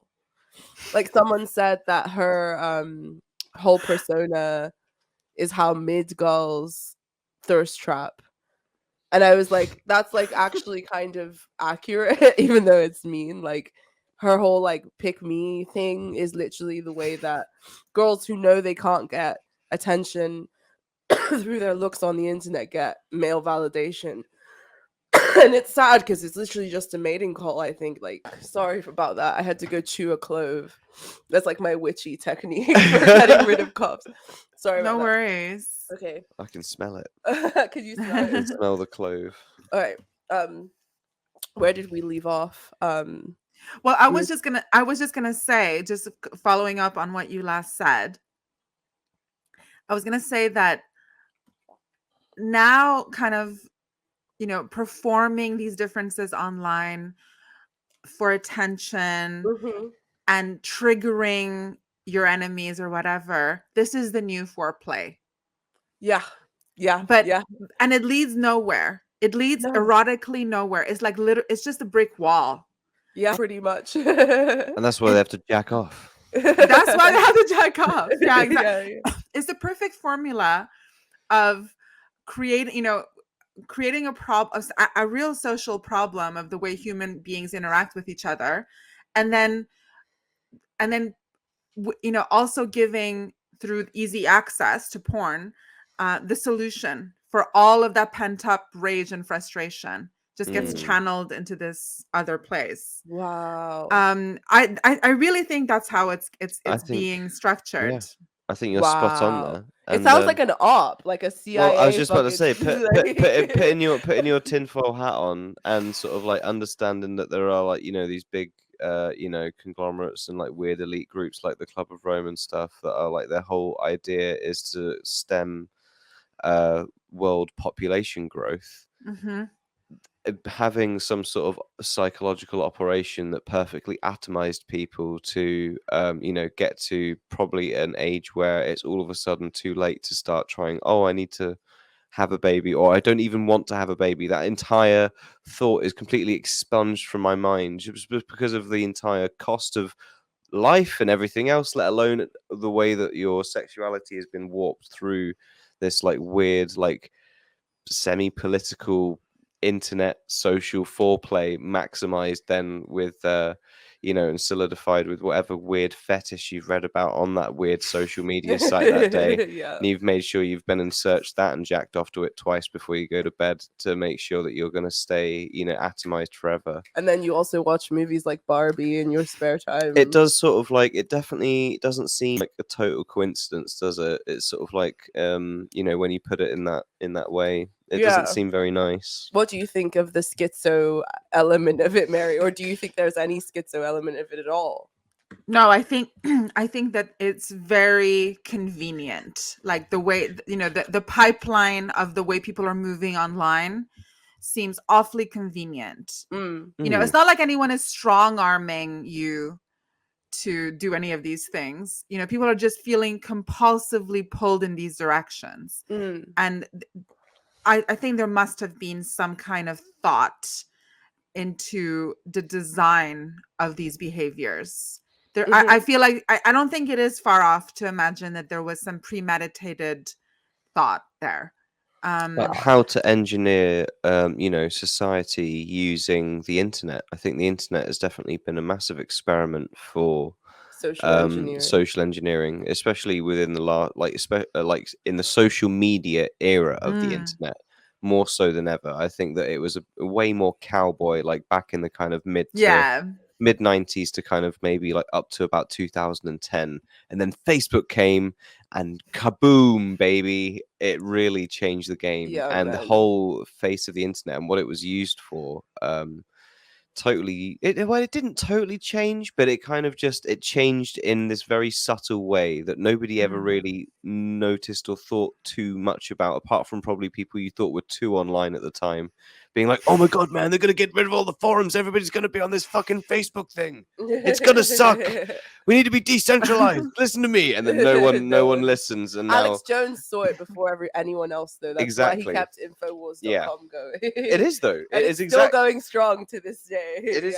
It is exactly true that he's a hero of the internet. What do you think in terms of this being a sort of result of social engineering, and what do you think the result of that social engineering is attempting to create? Like, what do you think the end result is?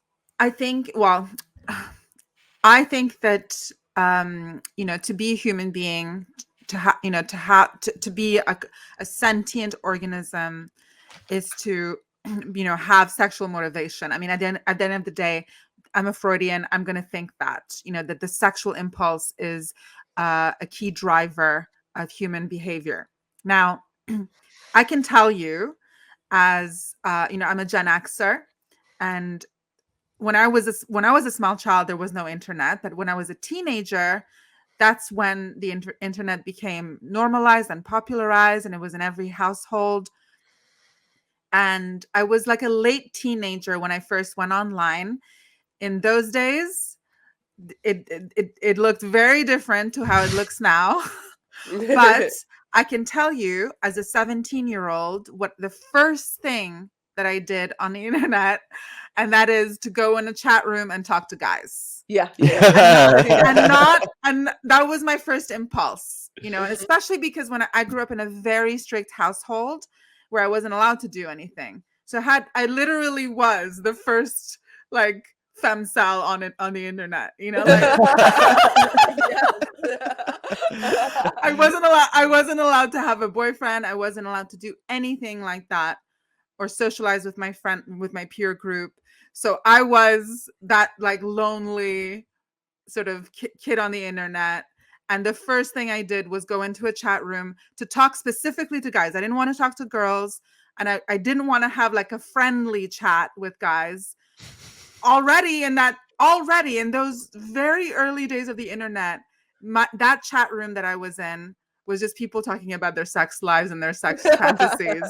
Like literally, there's no way to attach any photos. That was not invented yet. Nobody. It was literally just people just typing on their keyboard, and we didn't even have emojis. Like it was literally just like, what are you wearing and that kind of thing. That kind of thing. Yeah. Didn't you say you got up to some shenanigans as well as a kid on Habbo Hotel or whatever?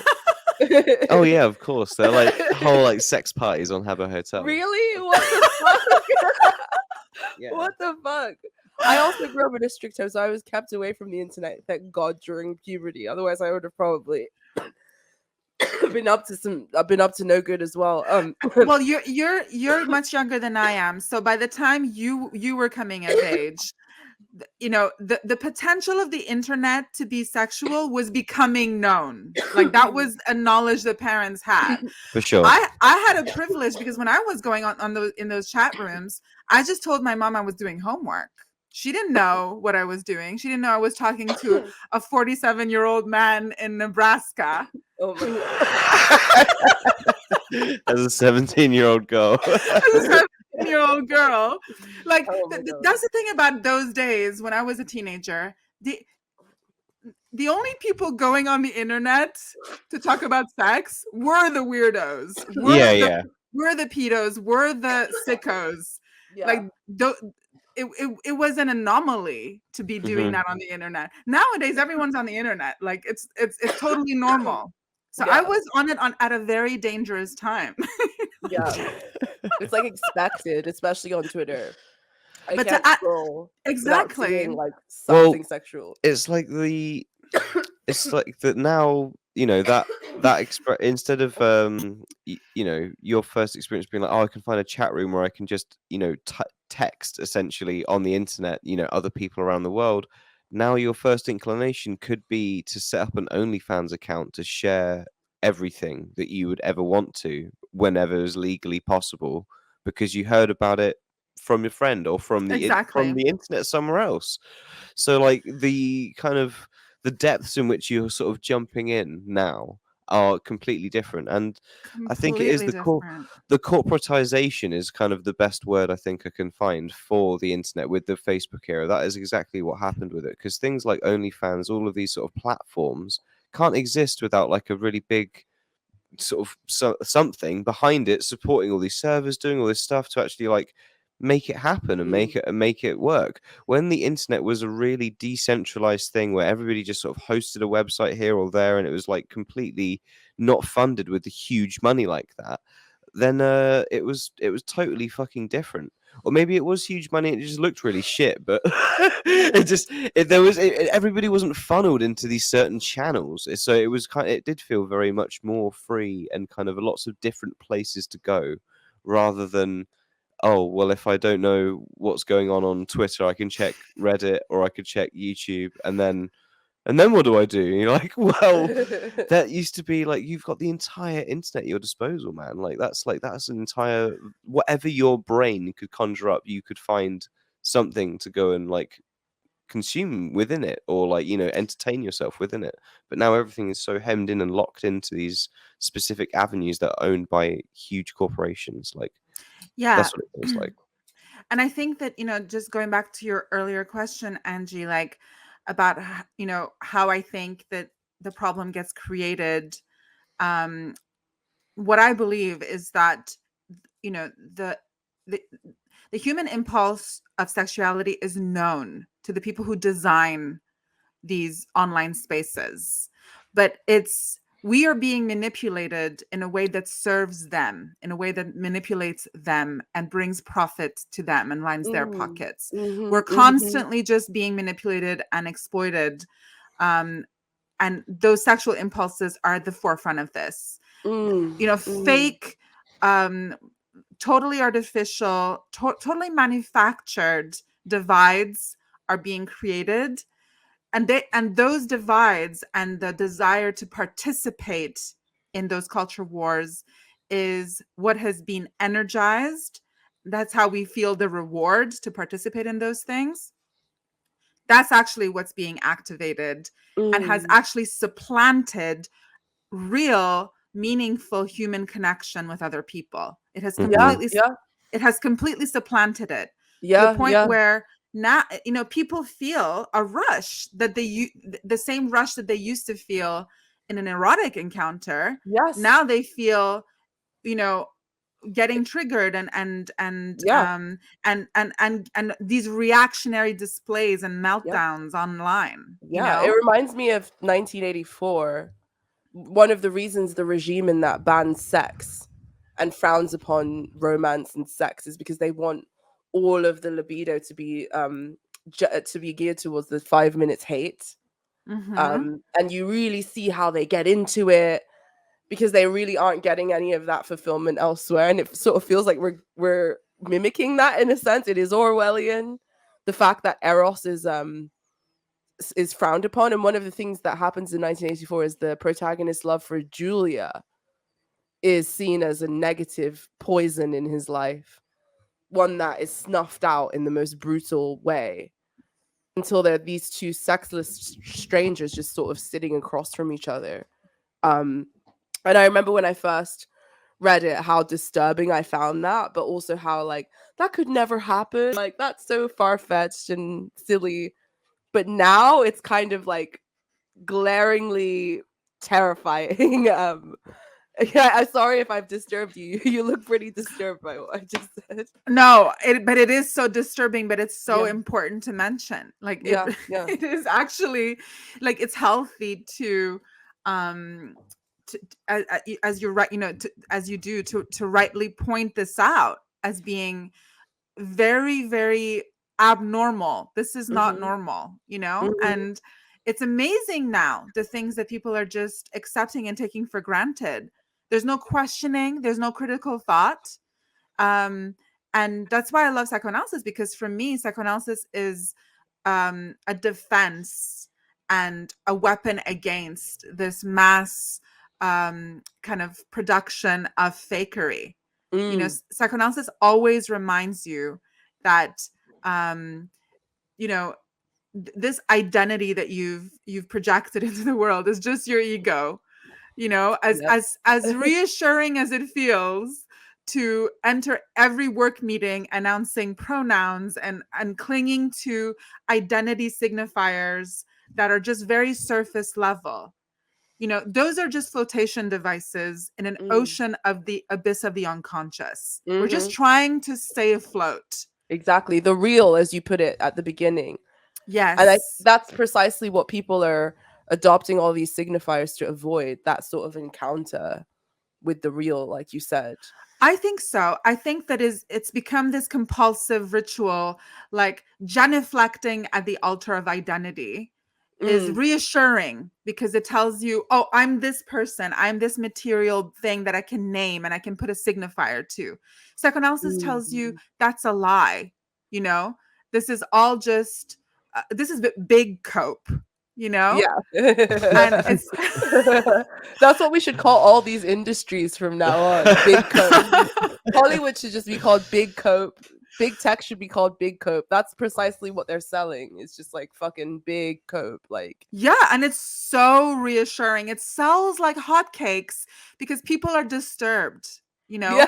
People are disturbed. They need that reassurance. But psychoanalysis tells you you're disturbed. Well, welcome to being human. That's the default condition. You don't need to reach for things to constantly self-soothe. Stay with that chaos. Sit with that uncertainty and actually self-explore. Do the work, TM, should be introspection. It should be introspection, Wow. No one is doing that work. They're just doing this kind of performative nonsense. Yeah. And building prophilicity and like profile building, identity kind of collecting, clout chasing. Like that's the doing the work that most people are doing. Yeah. Yeah. They're just sharing the right posts. Exactly.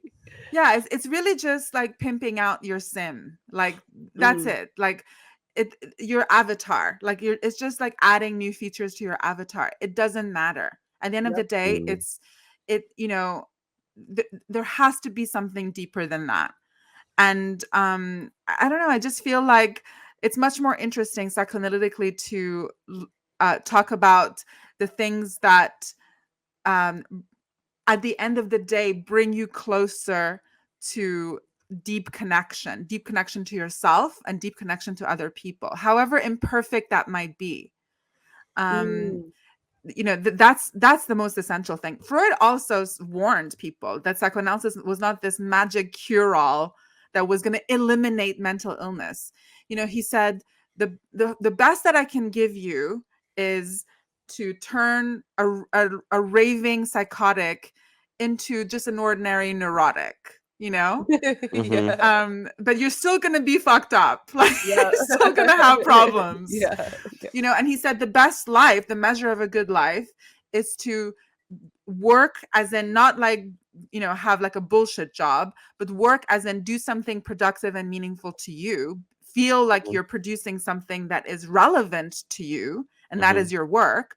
And also love your friends, love your partner, love your children, whoever it may be, whoever you decide to love. Make sure that you are loving, because that loving impulse is the life force. That's the erotic, that's eros. If you're leaning more into the death drive, which is self-harm and self-annihilation, that ain't good. Like that is really toxic. So that's the best advice, to do good work and love really well. And then that's a measure of a good, healthy life. he never talked about, uh, aiming to be happy all the time. That was never on the cards. Like that's just nonsense. Yeah. That's kind of what our culture's led by as well, is the idea that happiness is the ultimate sort of manifestation of a good life or a life well lived, whereas no, meaning is that. And in order to create meaning, you have to go through a tremendous amount of suffering. Like it was Hayao Miyazaki in his documentary where he was talking about exactly that. And I think that was the first time where I realized, because when you think Studio Ghibli, you think fluffy cartoons that give you cozy feelings, and you don't really think about the tremendous amount of suffering that like went into making those pictures. And then you sort of see the industrial process when, in the documentary, you sort of see what goes into it, and it makes you think, yeah, anything that's worthy of goodness takes a tremendous amount of suffering Got a to slave over accomplish. it. Yeah. And that suffering is what inevitably like gives birth to meaning. And I wish more people thought that way. Self-sacrifice as well is something that is missing. I think it's also part of the reason why the dynamic between masculine and feminine is so fucked up, because I think intuitively we're aware of the tremendous amount of self-sacrifice it takes to be in a relationship with someone. But at the same time, people are contemptuous of each other, so they don't feel like somebody's worth making that sacrifice for. So I might as well just focus on myself, and my instant gratification and like my needs and things like that. But as you put it, a life well lived is about risking love, like risking, pain, risking rejection in order to be loving and to manifest like what you are, which is love, like incarnate. Like it was love that brought, Exactly. love brings everything into existence. Love also binds everything together, and it's part of everyone. Even if you're not born in the most loving circumstances, everyone, unless there's something terribly wrong with you, has an innate desire to love and be loved. And that's what it all boils down to at the end of the day. And I'm really sad that people are forgetting about that. Um, yeah, it's like Yes. sad. Well put. I agree. It's super sad. Well, thank you. I could keep you here for another 2 hours. This was such a great conversation, and you've given us so many amazing insights. But quickly before you go, we have 2 rapid fire questions for you that are Okay. more personal, kind of movie related. And Jake came up with them, so you can ask these questions. Okay, what is the film you've seen with the most Freudian imagery or plot? Oh, that's a good question. That's a really good question. There's so many I could name. Let me have a quick look at a list that I've got. I immediately think Psycho. Yeah. I'm not. This is my. I want to know yours, but I'm giving you time to think, so I'm like filibustering. The reason I think Psycho is because I think it was one of the first times that like mainstream audiences were like properly exposed to psychoanalytic ideas, or the idea of like psychopathy, or this like man has this weird relationship with his mother. And I think it must have been quite terrifying for those early audiences, because these were topics that simply weren't discussed, especially in like mainstream films that people would go to see with their families and stuff. So that's kind of my what do you think? Okay, I've got 3. And the 3 of them are by film directors who are extremely well read in psychoanalysis. So not all film directors are, of course, not all film directors are doing it on purpose, making films according to Freudian and psychoanalytic principles. They just might be unaware of it. Now, they may inadvertently prove the constructs, but that is more a testament to the robustness of the theory than anything else. It's not because they're doing it on purpose. Now, the 3 that I'm going to name are by directors who are extremely consciously applying psychoanalysis because they've read it and they're incorporating the ideas in their film. The first one is a wonderful film called Exterminating Angel. by Luis Buñuel. It's a surrealist comedy kind of drama, more like on the side of drama. Hmm. It's an absurdist drama. Have you either of you seen it? No, doesn't. I've Oh, never heard of it. you must see it. You Ooh, must Okay. see it. It is so relevant for today's world as well. I'm not gonna spoil. I don't want to say anything about it because I want you to have Hmm. the full surprise of what this film is. The Exterminating Angel. It's okay. very Freudian, very psychoanalytic, perfectly done, and it could just apply to what's going on today. Honestly, Okay. please see this movie, and I recommend Yeah, your yeah. audience see it as well. I know that your audience would appreciate this, by Luis Buñuel. He was a surrealist. The second one is The Brood by David Yes. Cronenberg. Yes. Canada's finest export. Um, I can say that because I'm Canadian. He's representing for you guys really well. Oh my God, this man! I'm like in love with him. Like I even know where he lives. Like Oh I'm my like god! I'm Wow. that Wow. psycho fan who probably one day will show up at his door. Like I adore him so much. He's just sublime to me. But The Brood especially is great because of, particularly focusing on issues with motherhood, Oedipus complex, trauma. Right. Yeah, exactly. And it's operating very psychoanalytically. Hmm. And it is a good horror film. Just, in terms of, how it's kind of being looked at over the years. It's a real cult classic. But I also have to recommend Woody Allen's film Hannah and Her Sisters. Okay. Woody I think Allen. I've seen that, but I would need to look at it Jake is a again to see it again. big Woody Allen fan. I've watched most of his Cancelled. No, Jake is likes a lot more. Ironically, you like romantic films a lot more than I do.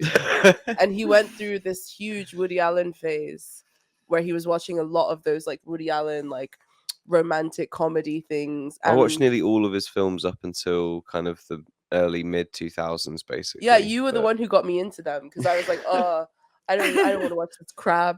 But then I would sit next to you and like watch them anyway. But this is kind of cute. And, like my cold heart is like warming. But yeah, Hannah and her daughters go. Hannah and Her Sisters. And her sisters, yeah. It's a wonderful film for showing the kind of the inner mind of a neurotic, of a true neurotic. And he, as Jake knows, I'm sure, Woody Allen is very good. He's like a master of showing the neurotic condition because he himself is very neurotic. Yeah. And he's been going to see a psychoanalyst for decades now, maybe 50 years or something like that. Wow. So he's extremely well read in the theory. He knows Freud very well. Actually, another film by him that's very good is it's in a kind of New York anthology film. Woody Allen's film is called Oedipus Rex, but the Rex is spelled WRECKS. But it's about like a man who hallucinates that his disappeared mother is like a specter that haunts him above the skyscrapers of New York City and like looks down on him and wags her finger. It's like so crazy. It's very Freudian, very Oedipal. But it's a great anthology because in that anthology there's also Martin Scorsese and Francis Ford Coppola. So it's called New York Stories. And Woody Allen's bit is called Oedipus Rex. So there's two recommendations that's there from Woody Allen. There's so many other great films like that. But yeah, I mean, actually, I'm curious, Jake, what's your favorite Woody Allen film? Hang on, let me find it because I always forget the name of it. But it is you might remember it. It's called I don't know what it's called. It's the one that has friggin' the actor that's Mike Wazowski in Monsters Inc. I don't remember his name. Who's that? Friggin' Billy Crystal. Woody Allen film, Billy Crystal. Come on, what is it called? What's that one? I have no idea. It's this one where he basically, I think Billy Crystal is the devil, and he shows him like all of these old relationships, deconstructing Harry. Here we go. Oh yeah, yeah, yeah, this Yeah. is yeah. such a good film. Yeah. Whose tendency is It's so to leave funny. Yeah. It goes all of the people that he's fucked over in his life to like get where he is and all of this stuff, and like all the girlfriends he's had and like all of this stuff, and it's just It's this conversation with hilarious. the devil. It's just like, yeah, it's absolutely brilliant. I love that Woody Allen film. Deconstructing Harry. Also, that's the one with Robin Williams plays an actor who's always out of focus. Yes, yeah. It's just that's it. There's just like all these different sketches from these different different like things that's going on with it. It's just yeah, I loved it. Thought it was Banger very film. genius. Love it. Last question then. Okay, last question is yeah, who is a new / recent filmmaker you're excited about and why? Because I'm always looking for fresh people to follow their careers and stuff, and feels like there hasn't been one since the Robert Eggers probably. Which he's still a young filmmaker. He's only made like 3 films, I guess. But like, I'm always looking for like, who's the new debut? who's coming up that you're excited about? I mean, there's a couple like I would say, obviously Ari Aster. Okay.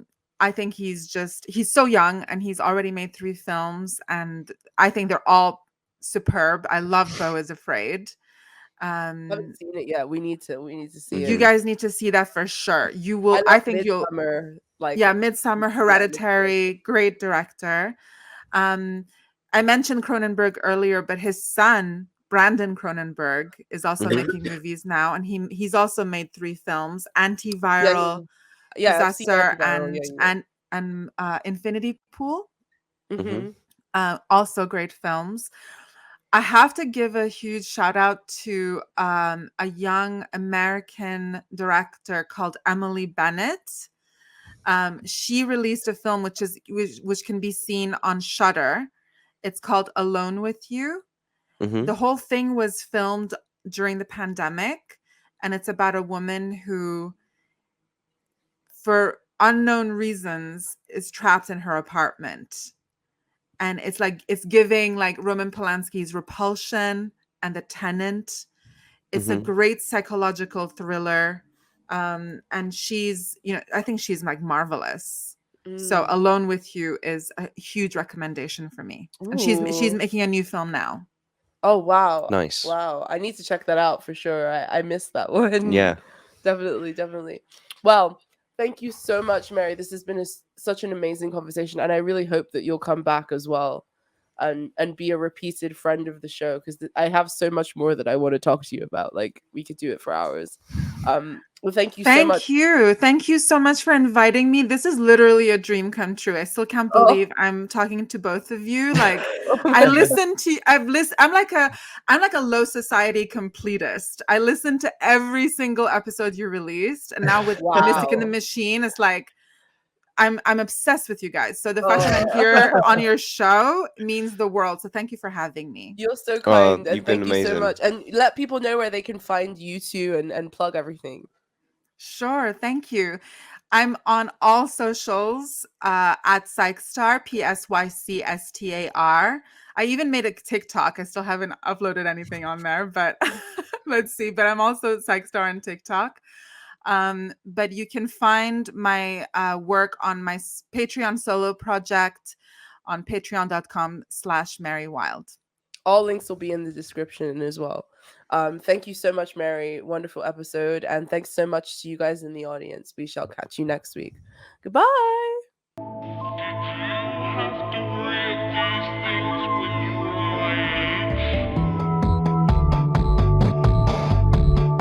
Digital citizens fucking everywhere. Really, it's just you. Yeah.